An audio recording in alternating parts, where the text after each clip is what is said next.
probably would have gone for the big pot, which is like 160,000. I'm like, 30 grand is a lot of money. I'll take it. Like, this is fun. Okay, we're going to reveal how far off you were. I was off by $5. $5 fucking dollars. I could have won $1 million. Well, the psychology behind LinkedIn is just fascinating. 55% of companies block Facebook, whether you're on the VPN at home or in the office, but they can get on LinkedIn all day long. However, they feel like people are kind of looking over their shoulder maybe, and so they don't engage. And that's what I call the forgotten funnel. There's an entire funnel that you have that follows you, that follows me, that I've never even met or heard of. I call them the LinkedIn lurkers. Yes. They're just hiding in the shadows watching, but they don't ever say or do anything. What's going on, everybody? My name is Ryan Snod. It Rhymes with Odd, and you're listening or watching the Rhymes with Odd podcast.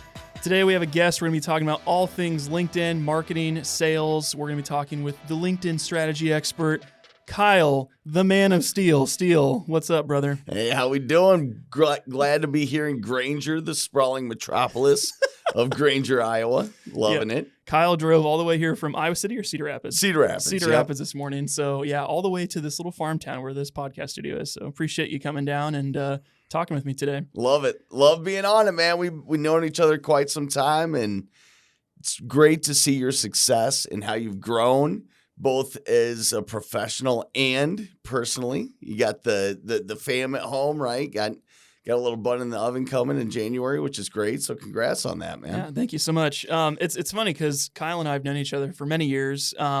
We actually got connected through my stepdad's cousin was your childhood best friend growing up. So That's kind of how we all got connected. Because I know I was on your podcast probably 6 years ago. Yeah, that was like a long time ago when podcasts Business and Beers, yeah, the OG podcast. So before we did this fancy video stuff, we just did audio. So it's kind of fun to see where things have come and gone in the last couple of years. So yeah, absolutely. Just glad to be connected with you, bro. Absolutely. So today's conversation will be definitely an interesting one. Kyle's story is really interesting. Like how you you're the most interesting man in marketing, dude. Like you're huge on LinkedIn. We'll talk about that. You help people with their LinkedIn strategy and how to actually get out there and produce content, which is huge. My personal interest, we'll talk about a story how you actually got on a game show because of LinkedIn, which is super awesome. Yes, sir. And just like how you've really embraced the being on camera, being in front of people, because I know that's something that a lot of people struggle with too. So we'll talk about that as well. But before we dig into all that, we need to know, man, what's the origin story? How did you become Kyle Steele, the most interesting man in marketing? Oh, that is a tangled web of so many stories that could be incriminating, right? But I grew up in Marion, Iowa, right by Cedar Rapids. And I didn't go to college. I was not ready for college. I should say I paid Kirkwood tuition, but that was largely wasted money because I wasn't ready. And it's easy to say now that, oh, you can wait and all this other stuff. But, I'm 45, right? So 25, almost 30 years ago when I was at the college age, I wasn't ready for it. However, you either had to get a full-time job or go to school to be on your parents' health insurance benefits. And I wasn't ready. And I didn't go right out of high school. I took a year off. Didn't know what I wanted to do with my life. My buddy moved down to Dallas, Texas with his family. And I said, you know what? I love Slurpees. I'm going to work at 7-Eleven, play Frisbee golf, and have a blast down in Dallas. I did that for a summer. Completely eye-opening. You know this. By traveling, it really expands just your vision of the world and how you interpret things, right? And living in Marion, Iowa, you don't get a very wide view of the world. And so living in Dallas, I worked at a 7-Eleven with a bunch of Nigerians who really helped me appreciate being an American. I think that we're very spoiled, and they were on top of the world because they were here working at 7-Eleven, going to college, building the American dream. And a lot of us have forgotten that. So that rejuvenated my love for America. I came back. I went to college. I shouldn't have. I was not mature enough by any means. I consider myself very well educated, But that's self-education. Just like you went to college, but not for videography, Right. you know? So you spent all this money. However, you went to YouTube University. That's very much my education as well. The first real corporate job I had was at MCI, which was a telephone company when we had telephones on walls and long distance and the Michael Jordan commercials. This is probably way over your audience's head. Just Google MCI in telecom and you'll get a history lesson on it. So I worked there, met my wife, and when I met her, she already had Brennan, who was 3 years old. And so here I am, a 22-year-old, don't know anything, love Frisbee golf and golfing and just being a 22-year-old. And I went into a ready-made family. And, you know, eventually I adopted Brennan, so he's Brennan Steele and all that. But we had a family very young. And so by necessity, I had to get a good corporate job with benefits. Worked at Great America, which is a phenomenal company in Cedar Rapids. Worked there for 13 years. And during that time, I was so in love with the company, and then I fell out of love with that company. Took care of us. The founder was there. And once the founder took a step aside, that's when things started to not be how Great America really was, right? And I started to notice things like I've been there 13 years. I was one of the top salespeople, but we're bringing people off the street who are making 15 or 20 grand more than me. And I thought, well, hang on here. That's not what I call loyalty. And this is something that I'd like to stress for your audience, that your career path is not always linear, right? It's very choppy. 2 steps forward, 1 step back, 10 steps back, 30 steps forward. Somewhere in there, you'll find yourself. However, loyalty is very rarely reciprocated from the corporate end. You being loyal to a company, if you got hit by a bus, they'd replace you on Tuesday, right? Mm-hmm. They'd probably put some kind of scholarship fund together for you, and they forget about you in 2 or 3 years. And I just fell out of love with the company because the founder had stepped aside. And one of the important lessons that I learned was somebody asked me, because I said, well, I'm worried when, Tony steps aside about the culture. And a guy said to me, well, then you don't have a culture. You just have a really visionary founder. And that was just like mind blowing to me. Right. And so I knew that I didn't want to do that anymore. I was never, as a Gen Xer, I was never really the corporate type, right? You just aren't. You're a rebel. You want to go against society. And working for now what had become a bigger corporation just wasn't my style. When I first started there, it was awesome. Family environment, everything. So I decided to buy a marketing company, knowing absolutely nothing about marketing. So walk me through that decision, because you're at that point, you're like you said, you're getting a corporate job to get the benefits. You're like, okay, I could switch jobs. Why not just job hop to a different job? What drew you to entrepreneurship and like buying a marketing company? Yeah. Were you even in marketing at the last job? No, I was in sales. Okay. And I didn't even have a Facebook account, right? I didn't even have a Facebook account. I knew that everybody's attention was on digital marketing. I could see that was where everybody was going, was on the digital side. And I needed, I applied at other places, but the lack of a college degree gets you basically, blacklisted when you're applying for the income level that I was at. And so I was kind of stuck. But how many people, I run into people my age all the time that are like, well, I've only got, 15 years to retire. I'm miserable, but I've got 15 years. I'm like, really? You're going to go that route? So I sat down with my wife and I said, I just want to be my own boss. I want to be a business owner. I didn't have the luxury of starting my own company because we needed revenue, right? We needed income to sustain as a family. So I looked at a bunch of different companies, and there was a company, SEO Expert, out of Des Moines that was for sale. And they had enough revenue coming in where it could sustain us from a monthly income standpoint. And I went ahead and we pulled the trigger on that. Now it was in Des Moines. And so my family's in Cedar Rapids. We're not moving. We're already established there. I got a crappy little apartment for $400.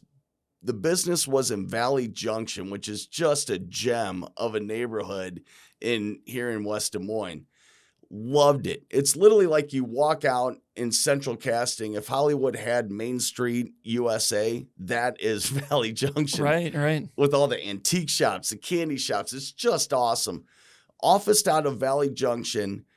And I remember sitting down at the desk, my desk, with we just had 2 employees. I sat down at the desk and I thought, holy shit, what do I do? Right.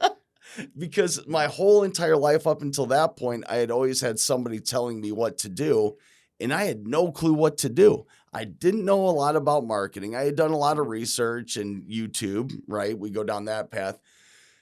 But I didn't know a lot. But I did know that I wanted to serve small businesses. Well, there's 80 some odd businesses right outside my front door. So instead of sitting down and doing anything on the computer, I started strolling and I walked up and down all of Valley Junction, shaking hands, introducing myself to every single business owner. And I invited them to a free marketing seminar down at Gravitate, where I was working out of, in a month.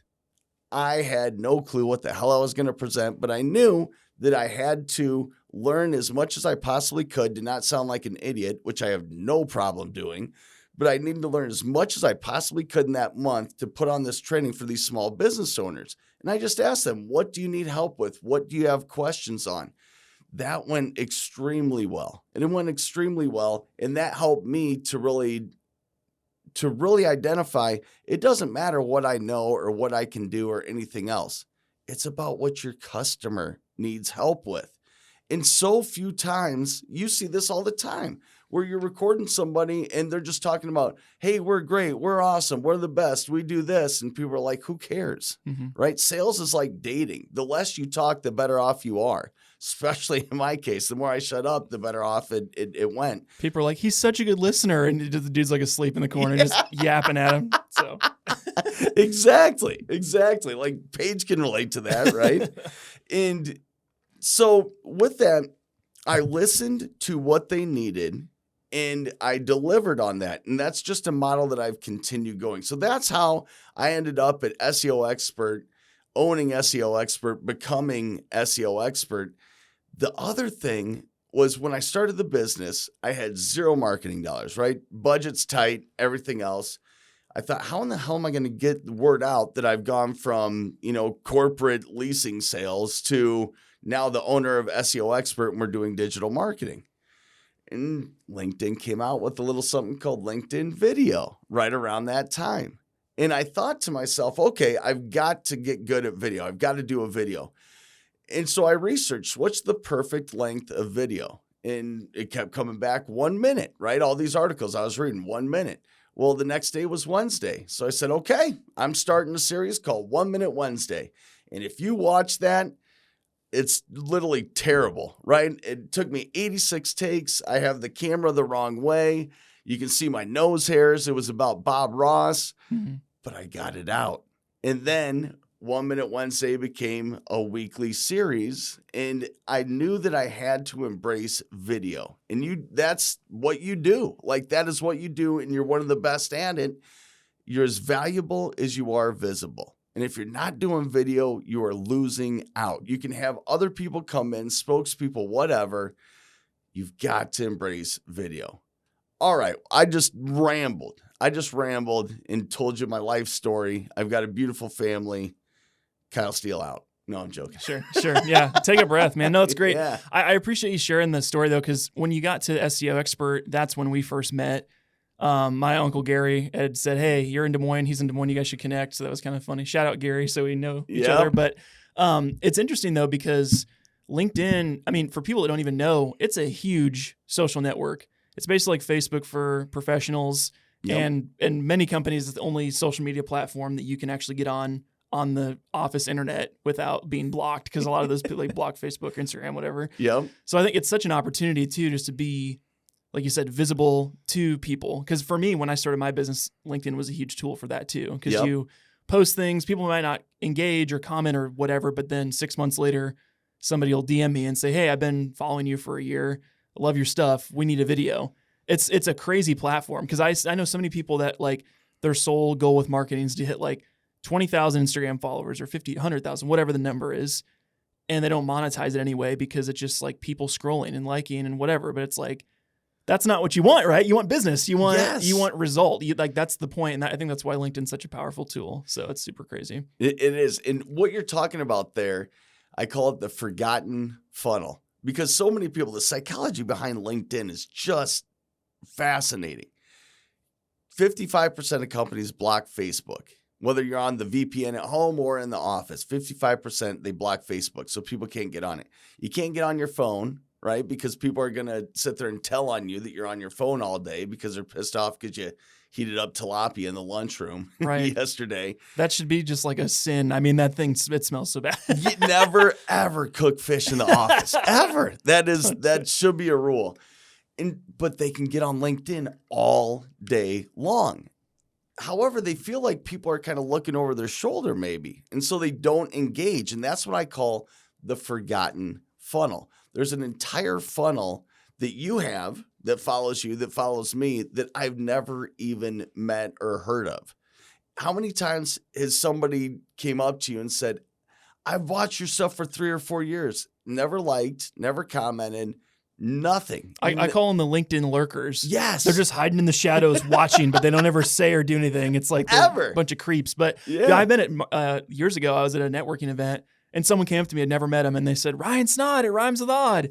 And I'm like, dude, this is why I do that. This is why the show is called Rhymes with Odd. This is why I say it it's like branding. Yeah. It's branding. And it's like, it gets you in front of people. And again, it's like, I need a video. Who am I going to hire? The person that I've been seeing for 3 years every single week, or somebody that I'd find on Google and just hope and pray that they're a good fit for me. So. Yeah, it's top of mind awareness. And so many companies come to you or to me and say, we need to advertise and get out.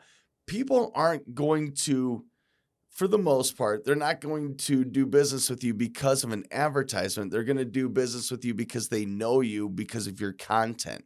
Content is such a better strategy. And yeah, top of mind awareness. People come up to me all the time. Kyle Steele, SEO expert, 1 Minute Wednesday. They just naturally say that.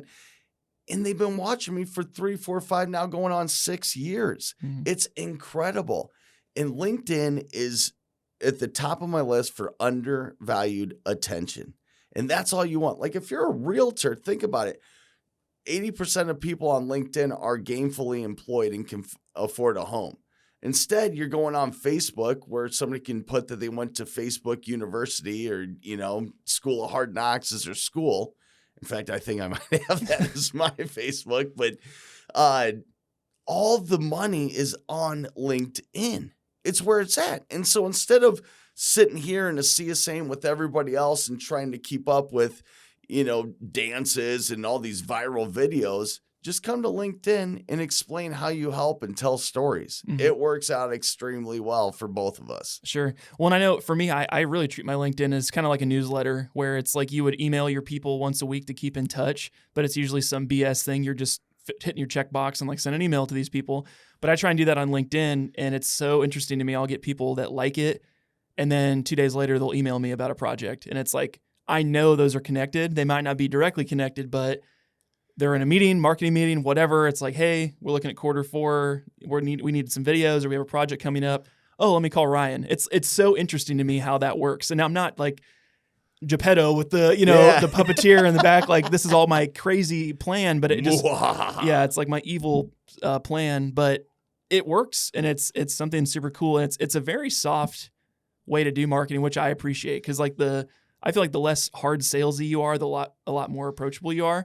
And the way I do my sales process too is very like benevolent. Like, well, I'm happy to help you, but if we're not a good fit, that's okay. Like the fact that I don't, try and chain someone up to the desk and be like, you're my client now. Like, it's a lot more of a relaxed sales process. So I think that also lends itself to where you're fishing, not hunting. Yep. So it's kind of just like, or farming in this case. Like you're laying your seeds and every week you're kind of watering them, and then they're going to grow and eventually attract the right things to you. So yeah, I equate it. That's a great analogy because I had equated to stocking the pond. Mm-hmm. You want to stock the pond with your audience. Who is that? Stock the pond. Now you've got your audience, and now all you have to do is throw out the right bait. Okay, this video is about how small businesses should be doing this. This video is about how executives could harness the power of LinkedIn. So you're just casting out the right bait.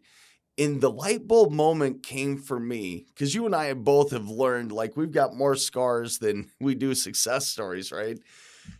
The light bulb moment came to me when I was doing 1 Minute Wednesday, and I was really focusing on digital marketing and tactics and this and that. And one of my prospects, now clients, they're my longest term client that I cultivated, called me and said, "Hey, we want to talk about SEO." And I'm like, "Awesome. What made me come to mind?" And they said, "We're sitting there, we're talking about marketing. We didn't like our current SEO company." And the owner said, "Hey, do you know anybody that does SEO?" And we all looked at each other and said, "Kyle Steele, SEO expert, 1 Minute Wednesday." And that was when I knew it wasn't about the content, it was about the top of mind name recognition. 99% of the decisions that affect your life the most are made without you in the room. So how can you control that narrative?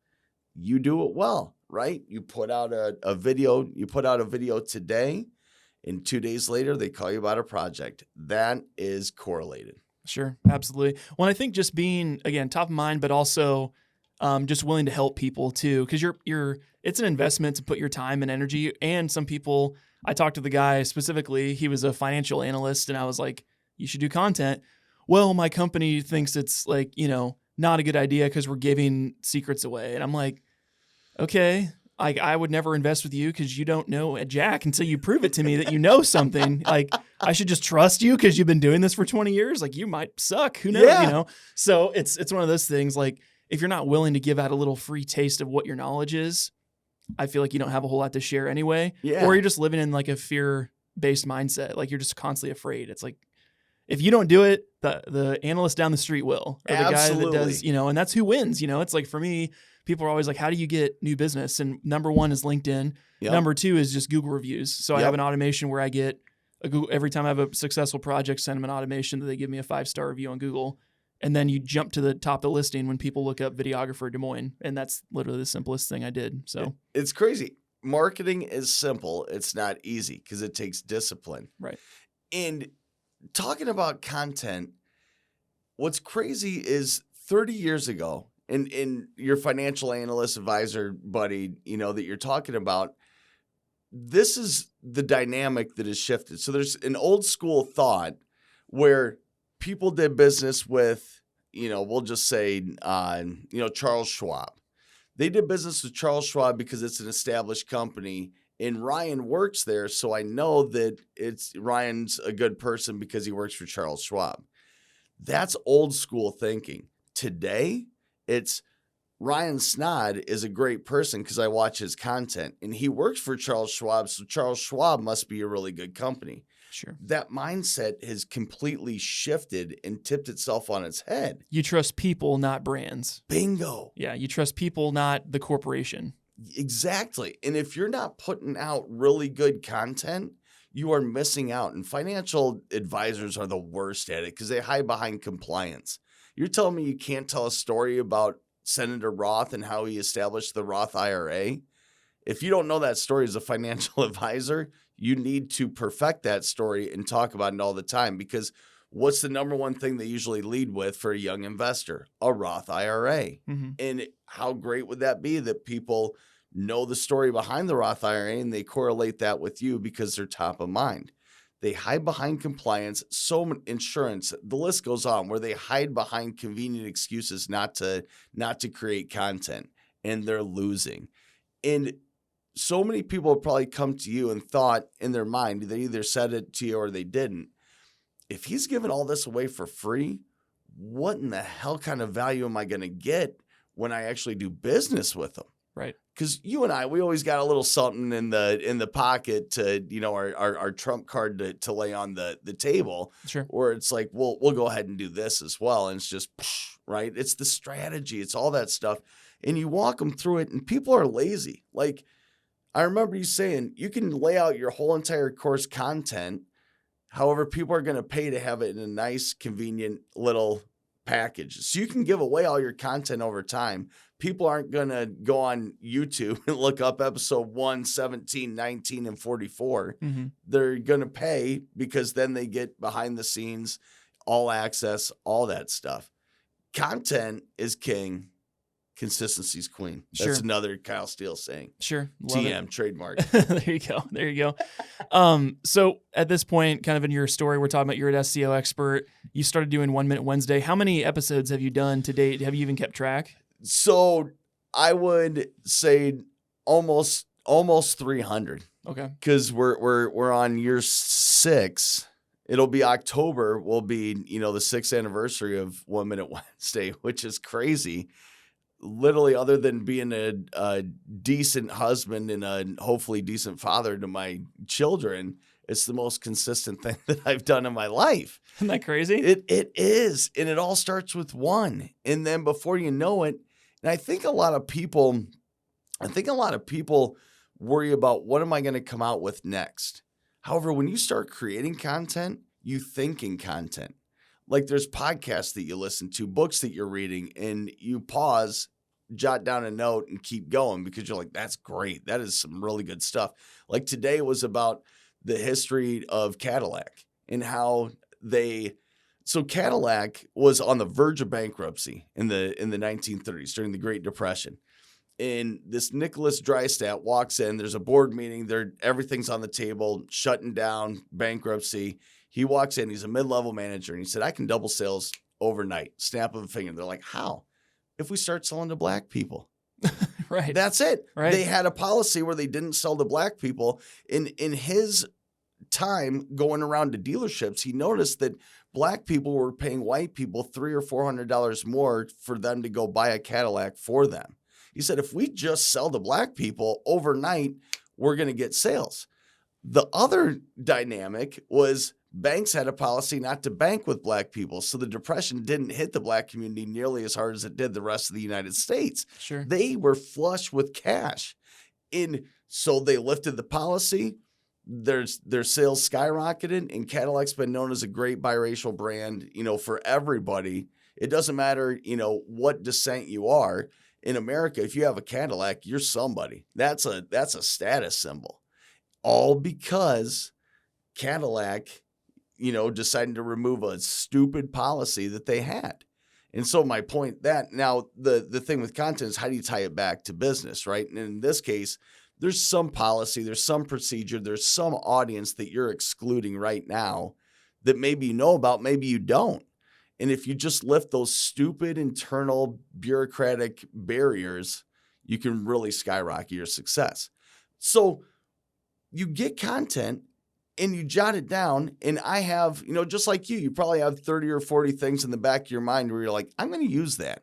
I've got a whiteboard full of, I've got Larry King's mic. I've got Samurai Sword. I've got all these things that are just sitting there marinating, ready for me to produce content on. So when you start creating content, you start thinking in terms of content. And that's the beautiful thing about it, man.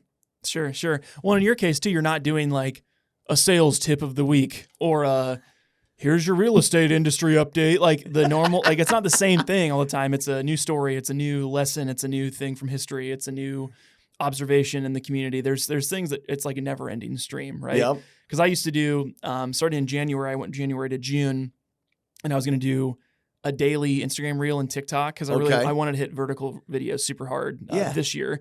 So I would sit down and do 30 videos in an hour.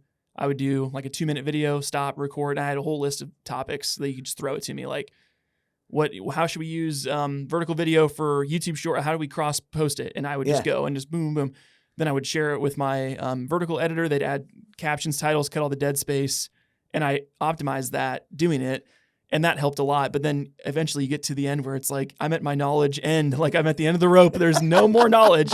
So you have to pivot, right? You either stop doing it or you start talking about other things or you switch your content. But I think that's the thing is if you make it just about like so niche, so narrow, you can't move. You've completely lost flexibility.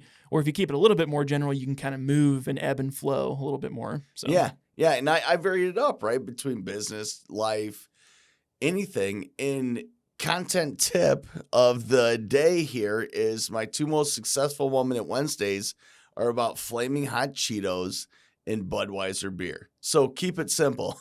Sure. Food and beer. Like that's it. That's all you need to talk about and people listen. But yeah, if you get to the end, something else I think about is this, and these are all things that you and I have learned because we've created video. Some lessons you can learn from people by talking with them and extracting that information. Most of it, you just got to go and dive in and learn it yourself. But when it comes to content, think about this. A Super Bowl commercial comes out, Doritos comes out, or Pepsi, the choice of a new generation, right? The Cindy Crawford commercial, she pops a Pepsi and she's drinking it. Every kid my age remembers that Super Bowl commercial like the back of their hand. And they came out with that, and then they had Michael Jackson and everybody else, choice of new generation. They spent the entire year or years pounding that slogan home. Diet Coke, just for the taste of it. Diet Coke. So when it comes to content, not everybody today is going to be the same audience as they are in 3 months. So you can repeat it and just tell it a different way. Mm-hmm. There's some lessons I've taken some of my more popular 1 Minute Wednesdays and put a different spin on it or a different angle or a different lesson. So you can repurpose your content, and you do that extremely well, right? You do that extremely well because you take your video, you turn it into a blog. And I think that you have some AI software or Chrome extension that helps you with that. And so we're coming to this crescendo in content marketing, in the content marketing world, where AI and video and social and everything is just at like a perfect point where in 2-3 years, people are going to look back and say, damn, I missed out on that opportunity. It's never been easier to differentiate yourself from your competition because you can automate. However, people are just sitting there worried about, oh, ChatGPT lets people plagiarize. Well, I don't care. I literally do not care about plagiarism in ChatGPT. I care that ChatGPT can translate an email for me. It can give me 75 different ideas for content. It can make my content better. It can automate my life. It can do a million things. Mm-hmm. Don't know why I went on that rant, but I did, Ryan. No, so that's great. That's what you get when you have me on. You know that. Sure. Well, and we've talked about AI in other podcast episodes and other interviews. A couple of weeks ago, I interviewed a guy. He's actually my neighbor. He went from like 7,000 Instagram followers to like 55 in 30 days, doing exactly what you're talking about, repurposing content. He's a sports therapist, and he would sit down and just record what he's doing on a client, like how he's doing massage or techniques or whatever. 3 or 4 of them popped off, got a couple million. Now he's got this huge Instagram following. It's like you're just a second away. But that's the thing. I'll talk with people, and they'll be like, social media takes too much time. It's too much effort. And I'm like, if you just said that like 50 years ago, where the only way you could get a message in front of someone was to buy a billboard or to have flyers out, they'd be like, from your pocket, you can access anyone in the world, any information. You can share a message to anyone, and you're too lazy to just click the dang button and do it. How crazy is that? Yes. And what I see now is there's a huge disconnect between, shall we call it, the boomers are kind of on their way out from the workforce, right? And so I'll just tell this story about when I was at Iowa Realty. Which was after SEO Expert. Right. We'll get back to your story in a second. Yep. So they were a client of mine at SEO Expert, and then they asked me to come on as director of marketing. So they asked me to come on as director of marketing for Home Services of Iowa and Iowa Realty, all the brand. And we came out with this awesome series called What's Within 5. Because you've met realtors. Realtors are the most added and most dropped people on your social media. Because what do? Here's a house, buy this house. Here's a house, buy this house. This is a great house. From house to home. All this just garbage that you're like never going to follow them. This is terrible. Right. So we came out with a series that I created called What's Within 5. So we'd show up at Valley Junction. We'd show up at, the Jordan Creek area. And we'd say, okay, there's hundreds of houses for sale. You can hit the link below, but we're here to show you what's within 5. What's within 5 minutes? The schools, the playgrounds, the bars, the restaurants, the cool little niche eateries like G-Migs in West Des Moines, right, in Valley Junction. So we'd show everybody what's within 5. It was getting, 20, 30,000 views just on Facebook alone. And for some reason, that just didn't sit well with the CEO. And so instead of going all in on that, because that's where everybody's attention's at, Facebook, Instagram, YouTube, that's where everybody's attention's at. Instead, we went to a big agency in downtown Des Moines and decided to launch a huge TV ad campaign.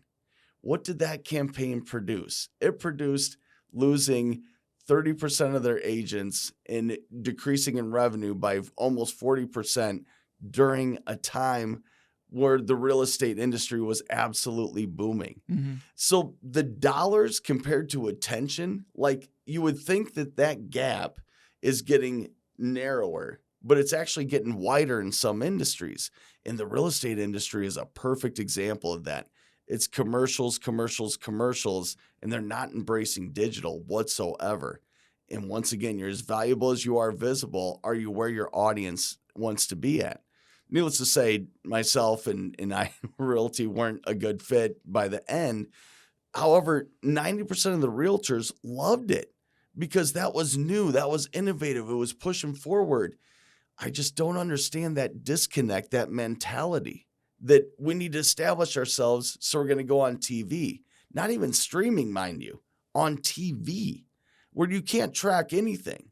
Right? And on TV where the average audience age is probably like 60 years old and they're not going to move. They're in their forever home or they're retired or whatever. Yes. Yeah. They're going to, put it in the will to their kids. That's what they're doing with the house. So, and then when the kids want to sell the house, they don't know about you. Mm-hmm. And so that's just one of the many examples of, you look at Sears, you look at Kmart, you look at, the realty company that I just mentioned, you're not top of mind anymore because you haven't changed with the times. You haven't evolved and pushed yourself forward. Yeah.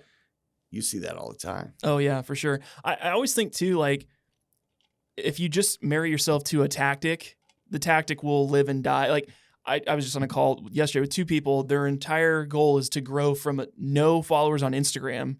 They want to start an Instagram following now. Instagram's been out for like 10 years. And like, you guys are just late to the game. Like, by the time you would get to the number you want to hit or the audience attention, there will be 3 other platforms that are bigger than Instagram. Like, you have to be quick with it and understand that it's going to take time. The other piece is also one of the guys that I talked with. He's just like, I hate TikTok. I'm not using it. I'm like, why? I'm not doing dances. I'm like, have you ever even been on TikTok? Well, no. I'm like, that was like when it was Musically like 5 years ago. Yeah. Now it's not. Like it's the next step. Like you have to just be right on the cusp of like knowing what's actually going on and not have a bias that just like says, oh, I'm not doing that. You have to really think open-mindedly about things. Think about this. Green Eggs and Ham was a book that you read when you were 4 years old. I read when I was 4 years old, 5 years old. And you think, gosh, that's really stupid. You never tried green eggs and ham, but you don't like green eggs and ham. And you think that's really stupid when you're that age. That's actually the world. The world is green eggs and ham. Mm-hmm. That's a 1 Minute Wednesday. I'm using that. So many people will say, I don't like TikTok. Have you ever been on it? Have you ever created anything on it? No. How do you know that you don't like it? It's green eggs and ham. Right. It's a China-owned platform. That's why. It's like these people waving an American flag. It's a China-owned platform. It's like, yeah. Okay, well, stop buying anything on Amazon then, because that's where everything's made. So. Or stop using your iPhone or your Samsung because they're manufactured in China. Like, it makes no sense. Meanwhile, your competitor of whatever business you're in, if they're putting out content on TikTok, they're kicking your ass. Mm-hmm. And TikTok is a beautiful, beautiful platform. Once again, it's about your audience. Yeah, you don't want 18-year-old dudes looking at you dancing. Okay, gotcha. That's fine. But you do want clients who go there for information about sales, about industrial plumbing supplies. That's another thing. So many people, you probably get this where they're like, I've always found it fascinating. In a boardroom, they go through, like when you were at the company that you were with, you had your meetings, and accounting would talk. Nobody ever says, hey, accounting, why don't we try this different style on our balance sheet? Nobody says that'll anything. get us in jail. Yeah. Kyle, stop asking us to commit treason. Yeah. That's right. That's fraudulent. And then and then sales goes, and some people chime in. But when marketing's on, everybody's a marketer. Everybody's a marketer. Well, we just tried this. Oh, they got to fall in love with the brand. It's like, we sell industrial plumbing supplies. Who's falling in love with our brand? Or they'll say, oh, this is going to go viral. No, it's absolutely, unless you screw up or you're Antoine Dotson, hide your kids, hide your wife, like it's not going to go viral, right? It's just not. However, this is something that I think I would love people to know about content. You know it as well. 10,000 views can equate to 0 revenue. 10 views can equate to 10,000. It's about the right audience and connecting the content. Everybody is so, caught up with views and engagement and everything else. No, it's about the right person with the right message at the right time. That's it. That's the list. I've had videos get, tens of thousands of views. I've had videos that have gotten 62 views. And the 62 view might actually bring me revenue. And if you're not, I don't understand this mentality. If you're not on YouTube Shorts, Facebook Reels, and TikTok, you are missing out on business. Sure. No, I love that. And speaking of virality and how it's the outcomes, talk to me about how you got on a game show from your LinkedIn account. Tell me about that story. Oh, baby. All because of 1 Minute Wednesday. I think that will be my memoirs, when I'm all said and done, is all because of 1 Minute Wednesday. I put out 1 Minute Wednesday. I put out a lot of content. And my buddy was on American Ninja Warrior, Adam Sturm. He works with a lot of very high-profile athletes, right? Master bodywork. He works with Derek Wolf and Von Miller and Olympic athletes, right? So he's on American Ninja Warrior, and the producers pulled, a lot of the people aside, and they say, okay, we're coming out with a new show, and we can't tell you a lot about it, but do you know anybody who's super energetic, stays up all hours of the night, and would be a good fit? He's like, I got a guy for you. So has me apply for this show. I do a video, a hype video. Hey, this is me, Kyle Steele, out of the Jewel of the Midwest, Cedar Rapids, Iowa. Got a dog named Yeti that's a Pomeranian, all this stuff. And they call me back. They're like, we loved your energy. I'm like, okay, what's the game show about? They're like, we can't really tell you. Sounds shady. Yeah. But they're doing interviews. They're like, okay, do this and react as though you won. So I did that. And they're like, awesome. We want you on the show. I didn't realize it, but there was like 40,000 people that applied and they only took like 100. Holy cow. I know. And so I'm like, okay, that was awesome in itself. But they couldn't tell me anything about it. They just said that it has to do with you being up for 24 hours straight, and it's a game show. And I'm like, okay, let's go. I'll hop on a plane to Burbank. And I told my wife, I'm like, I'm either losing both my kidneys in a hotel bathroom or I'm going to be on a show. Let's go. So we go out there, and it's called Awake the $1 Million Game. And we didn't know what we were actually going to be doing until like 5 minutes before. Now, I want to preface this because anybody that goes out and watches this needs to know. It was California. I slept until 8:30 or 9 because I knew that I was going to have to be, up for a long time. I slept until 8:30 or 9. We didn't get to the studio till like 6:30, 7 o'clock at night. And that's when they told us, here's the game. You're going to be counting quarters for 24 hours straight. And then after that, there's a game show portion where you have to do, balancing acts and stuff like that. So I'm like, did they let you awesome. sleep between those times? Yeah, but I couldn't. I was like so excited. Sure. So I'd already been up, for 12 hours by the time the show started. And then I'm counting quarters for 24 hours straight. And you can't write anything down. So I'm counting quarters and I'm going, 2, 4, 6, up to, up to 100. And then I would use that as a marker for, $100, $200, $300, and so on. Dude, the if you just counted like amounts of them and tried to like multiply in your head of like how many was like, it'd be really hard to do. Yeah. Yeah. So I used a marker. So I used, a quarters. So once I got to 10, that was 1,000. Then that went on the left-hand side. Then I found like a couple blue and green quarters. I use those as my $10,000 marker. But what they don't show is they're sitting there and they're like, hey, look at the camera. I'm like, hey. And I'm like, oh, man, am I on? What number am I on? So I thought I was hundreds of dollars off like in the first 5 minutes. So my strategy was, count as much as I can and give the count. So that's done. And I'm telling you, I was up for like almost 40 hours by the time I was done counting. You are paranoid as hell. Like people that, are meth heads or whatever, they don't go crazy from the drug. They go crazy from being up without sleep. Like your mind plays tricks on you. Mm-hmm. And the news did a special on it with me. And after you've been up 24 hours straight, you're legally drunk at that point, like your mind is. And I could totally, totally feel it. So we get on the game show.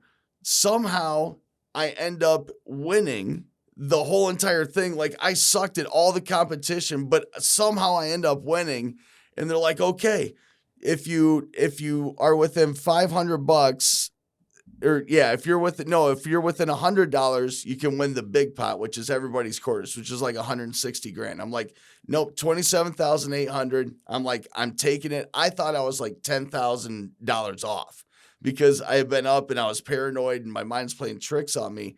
Now I will say this, like there was points in the show where you could go head to head and like who was closer. Had I won one of those, head to heads, I probably would have gone for the big pot, which is like 160,000. I'm like, 30 grand is a lot of money. I'll take it. Like, this is fun. Then they reveal, they're like, okay, we're going to reveal how far off you were. I was off by $5. $5 fucking dollars. I could have won $1 million. But I didn't want to be the guy that thought he was super close and loses it all, right? Yeah. Like there's that factor. Couple of interesting things that people don't know about game shows. The whole entire audience, and if anybody watches the show, they'll know what I'm saying here. The whole entire audience are actors just hoping to get seen by a producer as somebody that they need. They're like, hey, I need a 6'4" white guy. Boom, pluck this guy. Yep. So they're all actors.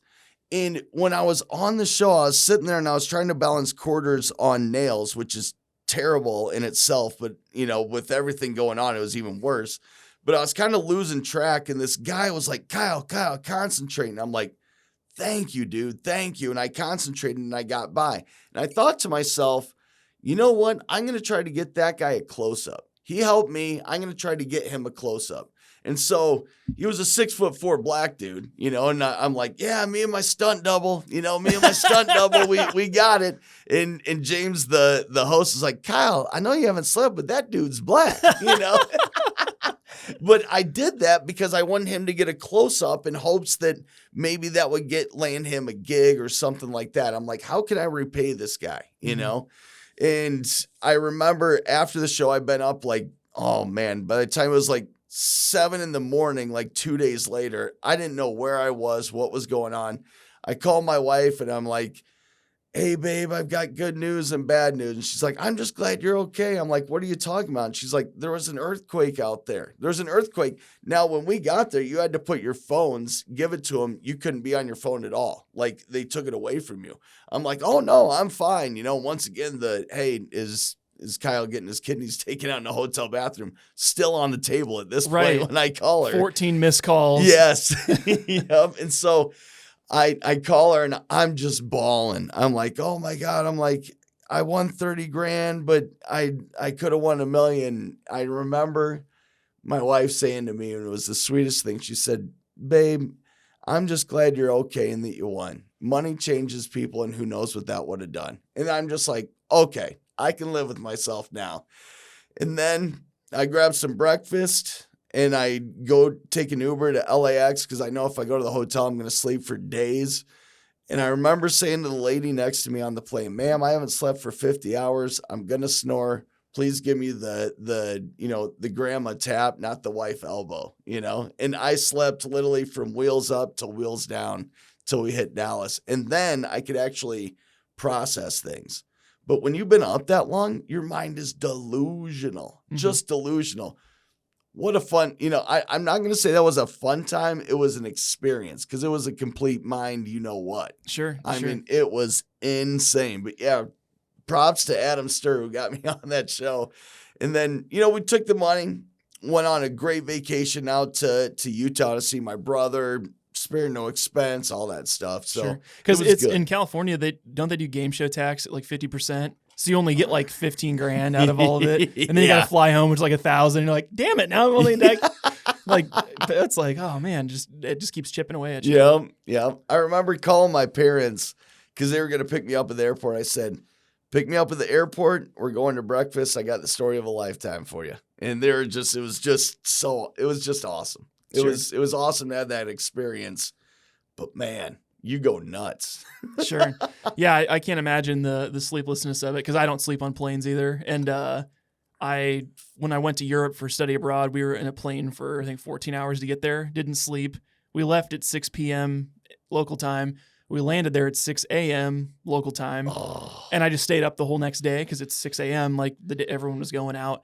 So I was up for like 48 hours. I think we slept in a park. We all my whole class put our backs together and we just slept on each other for 20 minutes and in a strange foreign country. So yeah, you do weird things when you're exhausted. So, so you come back from the game show, everything's going that way. Talk to me a little bit about you were an SEO expert and then you exited the business and you, like you said, you worked for Iowa Realty and some other companies. Yep. Talk to me about that decision because a lot of people, their job is their identity. And when you become an entrepreneur or a business owner, that's got to be really difficult to completely rip yourself from that identity. So talk me through the decision to do that and then some of the things you did after you left. Yep, absolutely. So I didn't really completely exit. I kept a couple clients. So they became my side gigs, so to speak. You know this. At SEO Expert, I was making 6 figures. However, those 6 figures were $2,000 in December, $12,000 in January. The fluctuation of income takes a toll on you. If you don't have a big nest egg, and we had largely lived check to check because we had 2 boys and we'd always, we're successful, we have nice houses, all that stuff. But that check to check mentality of $2,000 this month, $12,000 next month, it just takes a toll on you. So when Iowa Realty approached me with a decent package saying, we'd like you to come on as director of marketing. 1, I love real estate marketing. And 2, that consistency, it just felt like, there is another option, right? It's kind of like an aha moment. And so my wife and I sat down. I said, it's more regular. It's more consistent. I can be home more, all that stuff. That's really what played a large role in that is the consistency of it. And it felt like the pressure was off. And I'm like, okay, I can breathe again, right? And so that was the decision to go to Iowa Realty or Home Services of Iowa. It was the consistency portion which really helped me.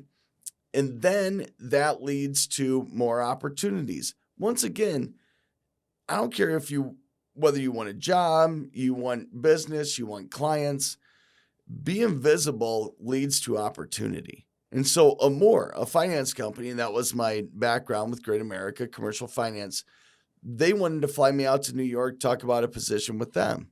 I thought, awesome, let's talk about it. Are they finding you through LinkedIn? Is that through LinkedIn? Isn't that just nuts, dude? 100%. Yeah. All because of 1 Minute Wednesday. Sure. They all watch. They're like, we need somebody like that at our company. So, and once again, there was in the back of my mind, people are going to be like, he failed. He didn't succeed. But I ran a company for, 2.5 years successfully.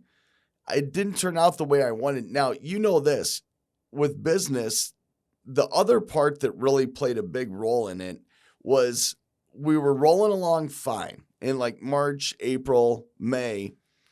And then we before that, we had lost a big client, because of an employee just being a dipshit. It had lost that client, so we fired them and then rolling along just fine. And we had built some websites for a client of ours. And normally we get half down, half afterwards. Well, the guy working for me didn't get that.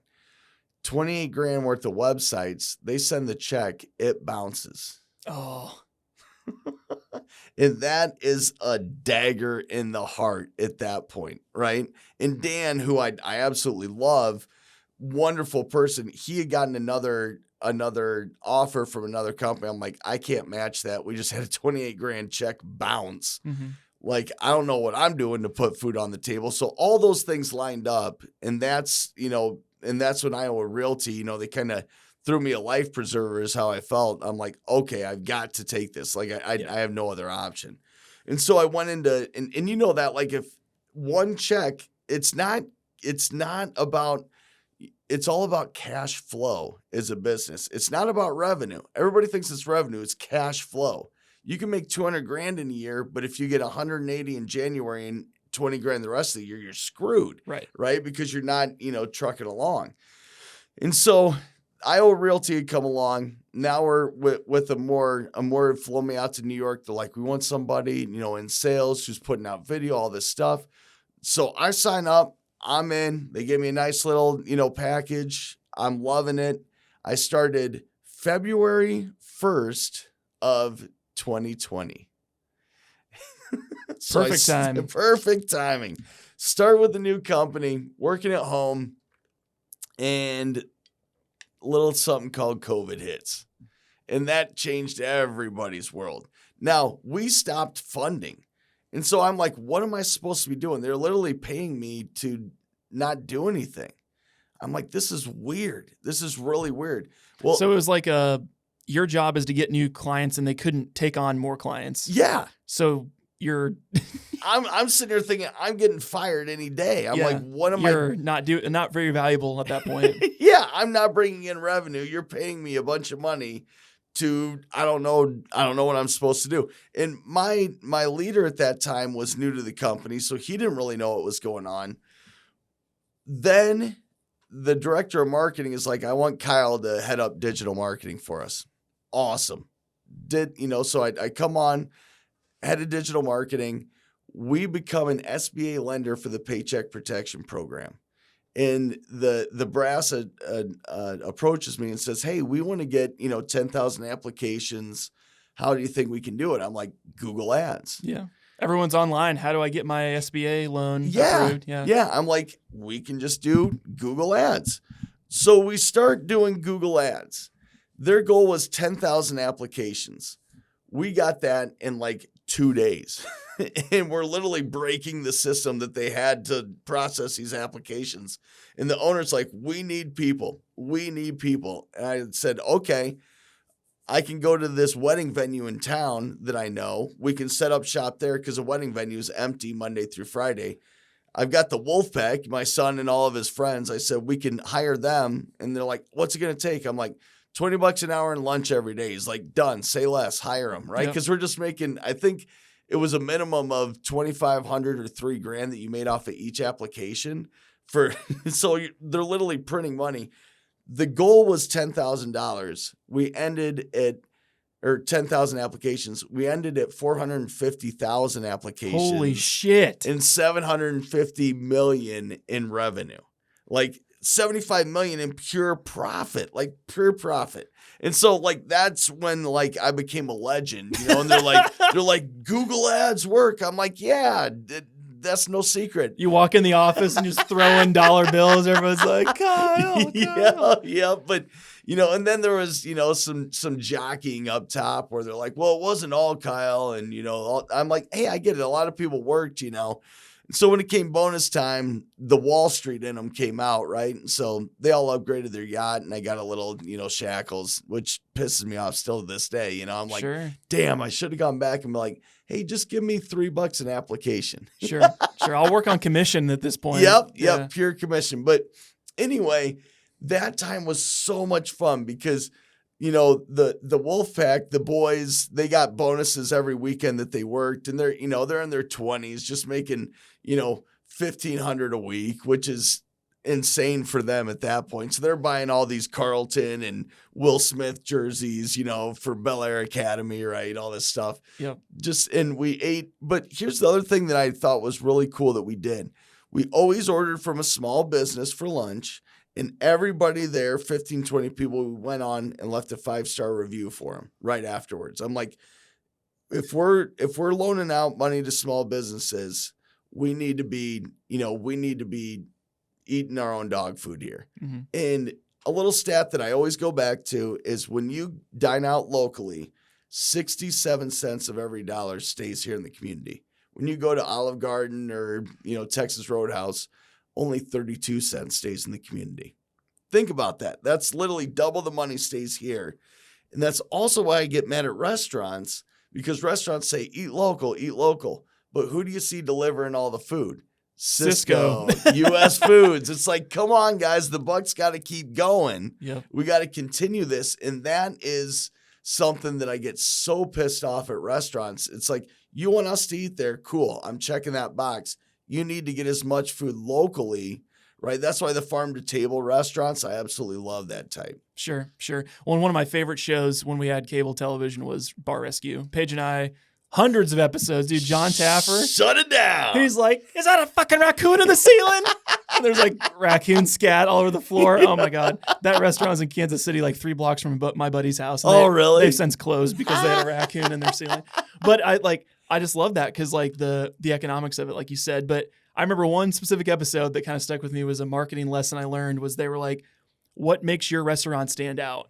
And the owner said, oh, quality of food. We have the best quality of food in town.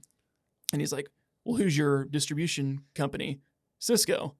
And he's like, that is the number one food distribution company in the country. Like everyone has that quality of food. You have if that's your one thing you're hanging your hat on, you're delusional. Yeah. And then they asked all the customers like, oh, we just love the wait staff. They're like, make us feel at home. And like, they're like older and like my old aunt or my grandma. That's how I feel like I'm at home. Yeah. That's what people came for. It's like the disconnect from ownership with that is crazy. It is because if you think your product is better than everybody else, you're a commodity, and that's a race to the bottom. And so what are the variables you can throw into your business to differentiate yourself? It's always going to be service. It's always going to be that. Oh yeah. Bar Rescue. God, I love Taffer, man. Oh yeah. I love it. So to shore up my leap in my career path. So from a more, after the Paycheck Protection Program, I was bored. I didn't have a lot to do. Like Jacqueline Manning, who is an amazing mentor, best boss, best leader I've ever had in my life.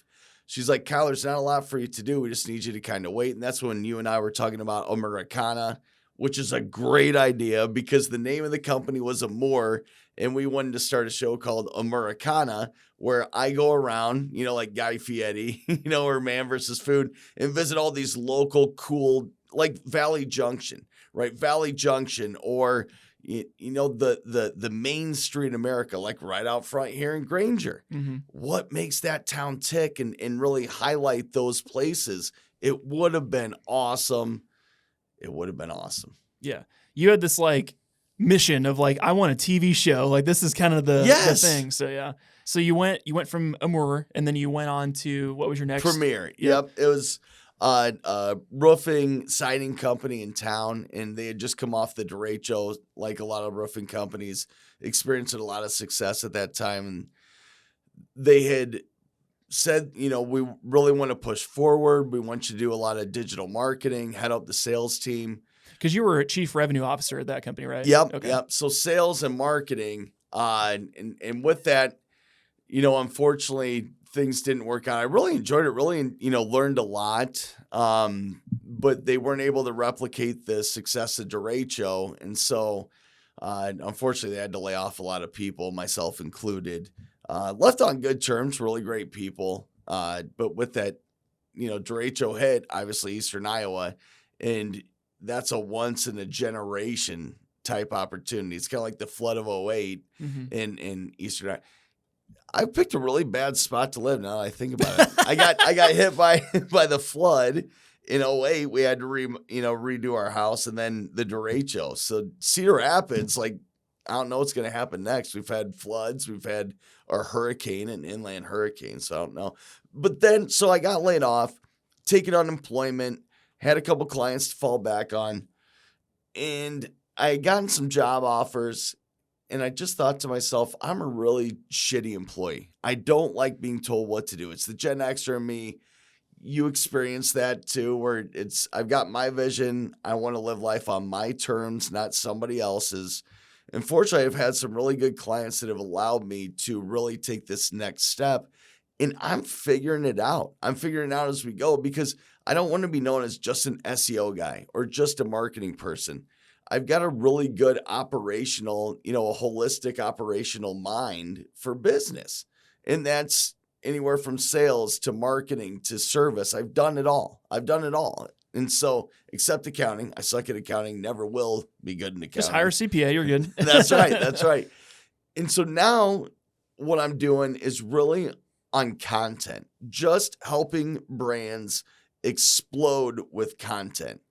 And it's really easy to me because I've been doing video for 6 years now. However, so many brands, so many people don't want to do video. They want to hide behind it. I mean, you see that all the time, right? So that's what I'm doing now. Content, audience. Those are the 6 top things for any business. Sure. No, I love that. I think, too, it'd be helpful for people to hear a little bit about like what you're doing or what you're offering, because you have LinkedIn strategy expert or LinkedIn strategy. Is it expert? Yeah, oh, yeah. I got it right. Cool. Nice work. Yeah, right. Which is like a paid program, like a course that people can go from nuts to bolts on like how to use LinkedIn, right? Yep. So you have that. And then what other offer? Do you still do SEO stuff for some of your older clients, or? Yeah, I still do SEO. Don't really enjoy the technical part of SEO. Really, what I love doing now is content and then also marketing strategy. So I see things through a different lens than most. Most marketers do. Where I feel my competitive advantage is I'm a salesperson who understands marketing extremely well. And most marketers understand marketing. They don't understand the sales side. Who cares about impressions? You know what gets 93 million impressions?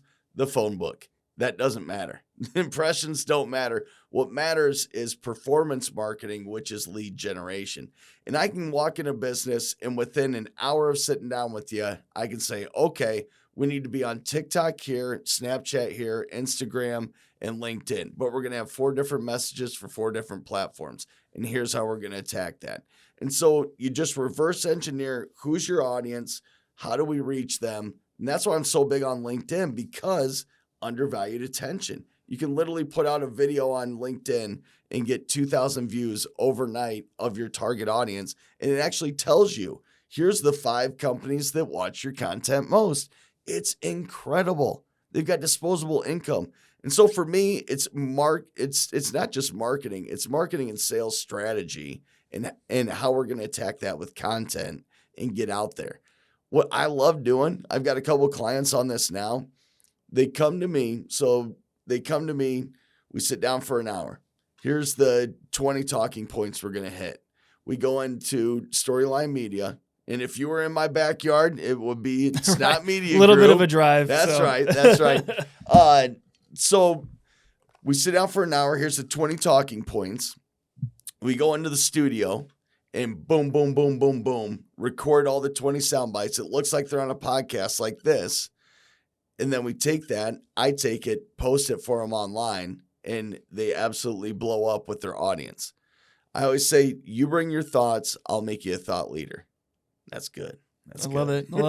Dude, I just love how like you've turned content into your business, even though you're not like a producer. You're not like a videographer or an audio tech or something. Like you just have the strategy. But I think that's so powerful because a lot of people come to me for the execution to shoot the video and that's it. But it's like, there's the whole other side is like, how do you use it? What do you say? Where do you post it? What's the cadence? What's the visual? Like there's so many things about the execution that get lost in the wash that people just, oh, that's irrelevant. I just need to be on LinkedIn. And then they post a LinkedIn article and it's like no images. I'm like, what are you doing? So I think that's part of it too, is the execution. Cause I know for me, a big way that I differentiate from other people in town is the marketing strategy. Yep. I always give it to people included in what we do. And everyone's like, should I pay for that? I'm like, it's included. Cause I can't in good conscience, like go and shoot you a shit video and let you not do what you need to do to get what you need out of it, or like we'll go and shoot a a promo video for a company. I'm like, you realize when we sat down with the CEO and did a 30-minute interview, he had like 100 different things that could be used for small tidbits on social media from that one interview with him. Yep. Oh, we never thought about that. I'm like, let's please use it. And if I do this, will you please post it? Like Yes. execute on it. Cause people don't realize what they have when they go and do any piece of content in terms of the repurposing, like you mentioned. No, and that's huge because that's what let's face it, like the lighting, the shooting, the editing, those are commodities, right? Now you might have a little bit better lighting than the next guy. I mean, you are, I call you, one of the top videographers in the Midwest because you are, period. However, what separates you is that marketing strategy piece. You know the placement, and that's huge. And also how to repurpose content. So we did a 30-minute interview. That's going to get us 45 different little sound bites so we can post on TikTok, Facebook Reels, YouTube Shorts, right where your audience is.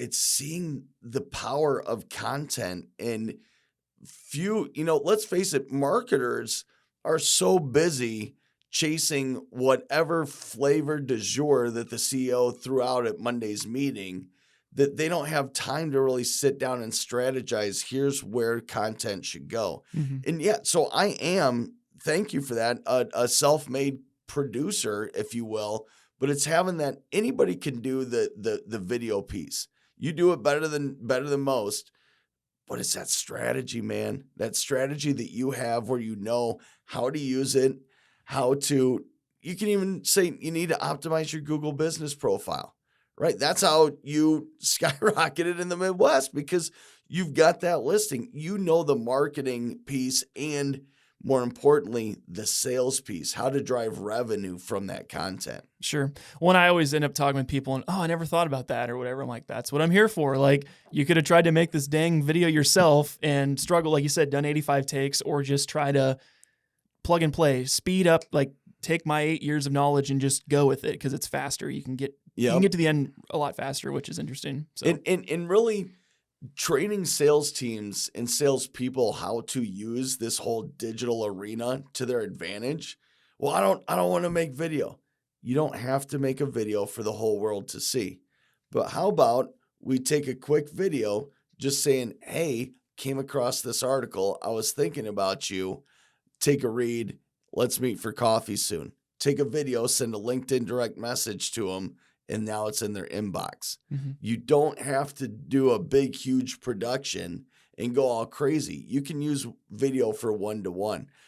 There's Soapbox, there's BombBomb, there's all these different ways to use video. And people think, when they think video, they think the big production, right? The big, huge commercial. No.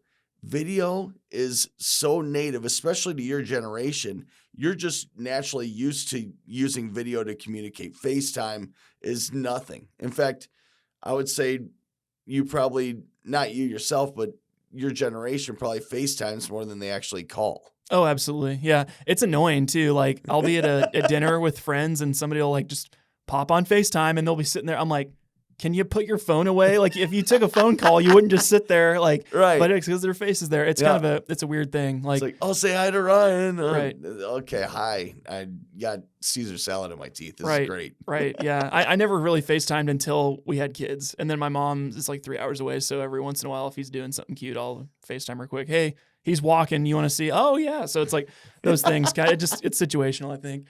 But also, people just want to be connected, and that's the easiest way to do it, right? I think a lot of people are, like I told people I'm starting a podcast, this is months ago, and they're like, dude, there's so many other podcasts, like how are you going to stand out? I'm like, well, one, it's easy to do, but professional level audio and professional level video, and that second piece doesn't get done ever. Add the video so people can use it, but not only for the audio. Hell, 20 people might listen to this, 100 people, 2,000, whatever. The video clips are the real value. Like we're going to have this conversation. We'll have Instagram Reels, TikToks. You can use awesome things that we can just share to get the message out because you got to drink your own Kool-Aid, right? Yep. You could be talking about how great content is, but if you never posted a video, who the hell's going to listen to this guy? But you can show your receipts. Like, look at all these things that have happened. Like at the very minimum, like I got job opportunities that I could like go to these like jobs that I couldn't have access to before. Like you said, you were in a company, your first employer that's like, you're hiring new people that are new hires that are getting more salary than you. But now it's like you're a director of marketing, you're a chief revenue officer, you're doing these things all through LinkedIn, a free tool that anyone can use at any point. Yeah. It's there for the taking, and it's all because you started. The worst words are "I'm gonna." And I had a friend of mine, James Mayhew, said this, and this is very profound. He said that we judge others on their actions and ourselves on our intentions, right? Like if I said, "Oh, I'm going to start a podcast," you're like, "Yeah, whatever," right? But if I said I did start a podcast, okay. But in my mind, "I'm gonna" is okay. But when somebody else says it, it's like they're never gonna do it, right? Yep. You've hit on something. So I product, if you will, that I have created out of my own mind. I don't know if it's a product or not, but it's called the Non-Podcast Podcast, because the value is in the clips where you can use that all over social. And the long form content's good for when you're driving. You know, I listened to a couple podcasts last night, washing dishes, doing stuff around the house, making marinara with all the tomatoes my neighbor gave me. Making me hungry. Oh my. I know. But you never know how people are going to consume content, your audience. They might consume, and you're right. You and I have such a level of respect for you because we're not just telling people what to do. We are practitioners of what we do. I got on TikTok and YouTube Shorts and Facebook Reels because I want to know how that stuff works so that I can take that to clients.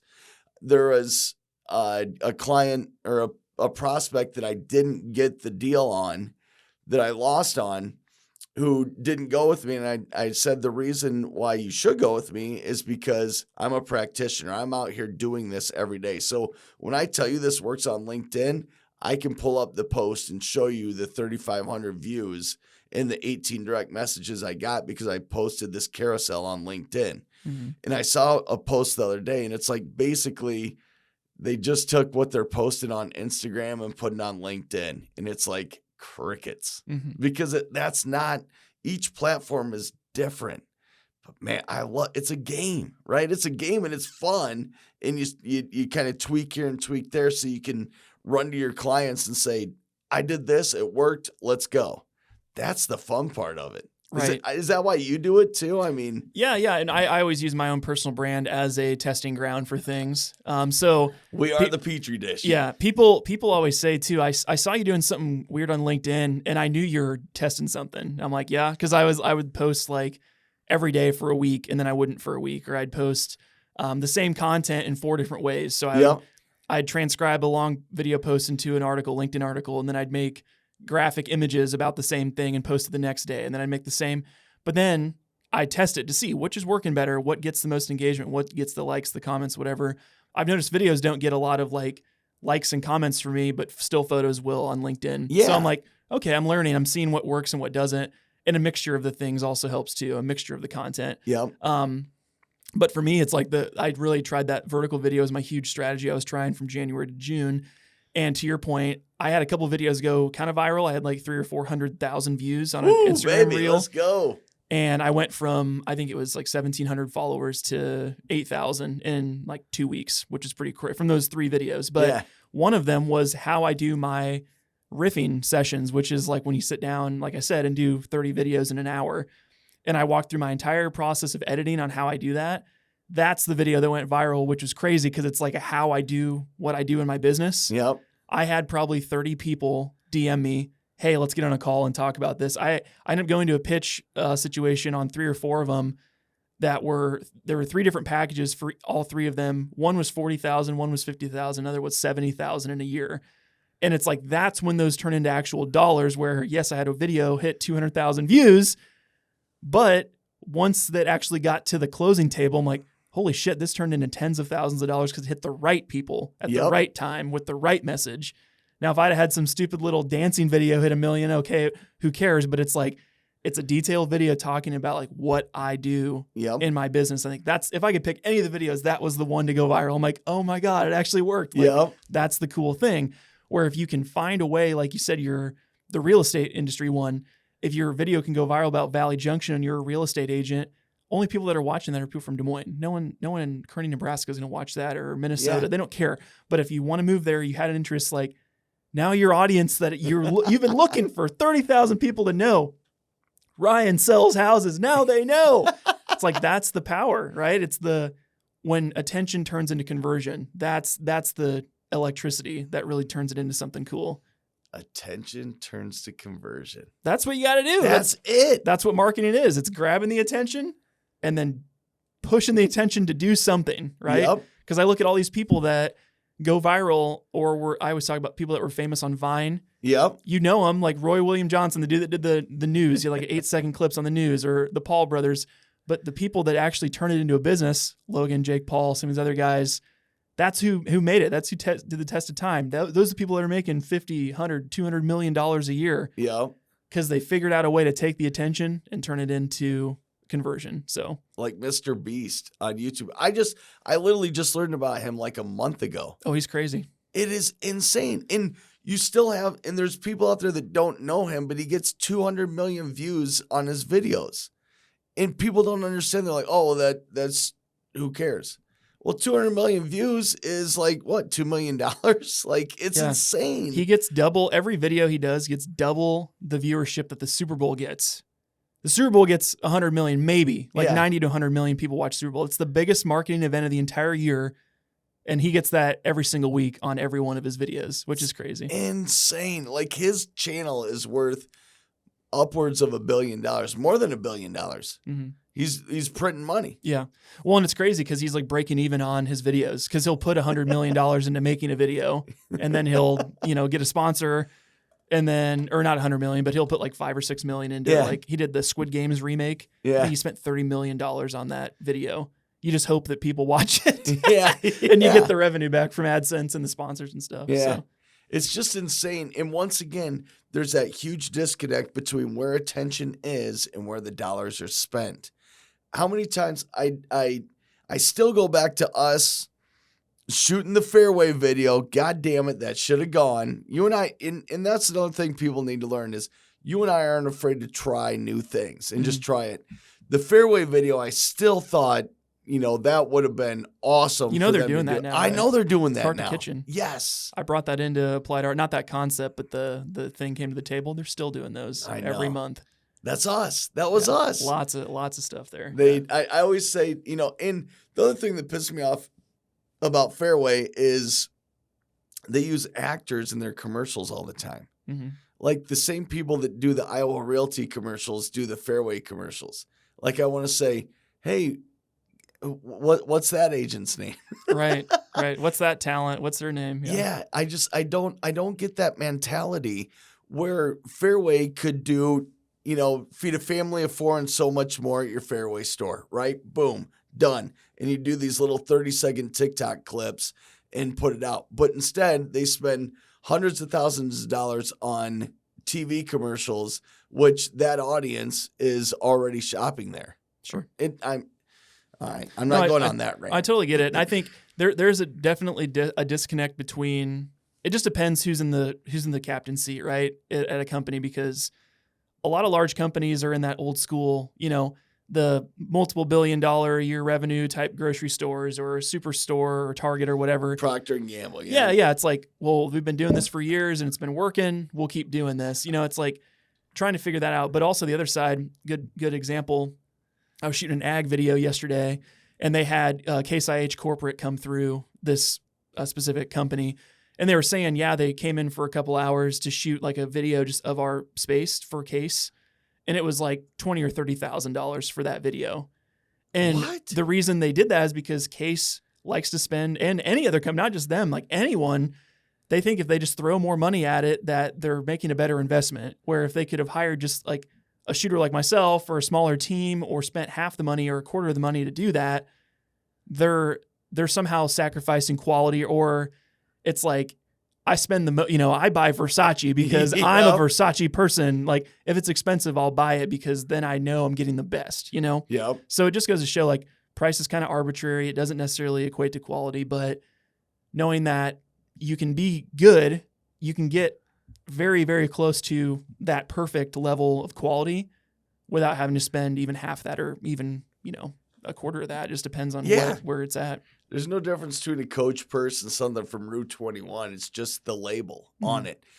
And there's just such a huge disconnect. Just such a huge disconnect as opposed to having, and once again, that's the CEO saying, I want to see us where I view. Well, it doesn't matter that you watch golf every Sunday. If you're an industrial plumbing supply company, which I don't know why I keep using that example, but if you're an industrial plumbing supply company, you're probably not watching golf every Sunday. You're probably watching NASCAR or something on YouTube. And the amount of money that is spent on TV versus streaming even is insane. I think they just tipped the scales where, more people have streaming other than cable. But that's my life story. What else you got, my man? No, I think this has been a good conversation. It's been great. I think it'd be good for you to tell us a little bit about details where people can find you. Obviously, LinkedIn would be a good place, and where people can find out more about your LinkedIn coaching and all the different stuff you're offering. Yep. So LinkedInstrategy.expert is that website. Also SEO.expert. I went with those domains. TikTok. I'm on TikTok. I'm on K-Sizzle. K-Sizzle, baby. Got the sizzle. And you know what? I just want to say thanks. So, LinkedIn, just look me up, Kyle Steele. You can't miss me. Kyle at SEO.expert is my email. But you've really helped me broaden my horizons, right? Like I love LinkedIn. That's going to be I'm usually going to lead with that if you're a business owner. If you're a business owner or a sales team, you need to be on LinkedIn. And if you want your sales team to kick ass in a digital world, you call me. If you want to be a thought leader, you call me. Sure. It's that strategy across platforms that is just so much fun. You've helped me and inspired me to really tweak and experiment and try new platforms as opposed to just being on LinkedIn. I'm on TikTok. I'm on YouTube. I'm on all those places because I see you there. I still can't figure out Instagram. That is always going to be my kryptonite. I suck at Instagram. You're really good at it. I just love content because, and I'm going to put out like an ultimatum for everybody. In 2 years, there's going to be so much paid money to platforms that you're going to be kicking yourself if you didn't take advantage of it now. LinkedIn has premium, Snapchat Plus, Instagram's looking at a paid model, so is Facebook, so are all the platforms. TikTok will have a TikTok Plus, and you're going to look back and say, why didn't I start creating content in 2023 or even before that, right? Think if you could have been one of the first people on Twitter, and have that check mark by your name. What does that do for you? You could have, and one that didn't pan out that I wish it would have was Clubhouse. I really liked Clubhouse. And now, LinkedIn has audio events and stuff, but just get on and contact me if you need any help doing so. Sure. No, I love it, man. Well, thanks so much for being on the show, driving out here to be on the pod. So really appreciate that. We'll definitely put all links to all the stuff you mentioned down the show notes as well. And then I'll have to show you the AI model that I use to do all of my editing and show notes and everything in like the snap of fingers. So I'll have to show you that after we get off the air here today. So awesome. Kyle Steele out. Yeah. Kyle Steele, SEO expert, 1 Minute Wednesday. Appreciate you, man. Well, thanks everybody for listening. If you guys want to see anything in the show notes, make sure to go check that out. Make sure to go give Kyle a follow on LinkedIn, as well as subscribe to the show and give us a 5-star review if you like listening. We'll see you in the next episode. My name is Ryan Snod. It rhymes with odd, and I'm out. Peace.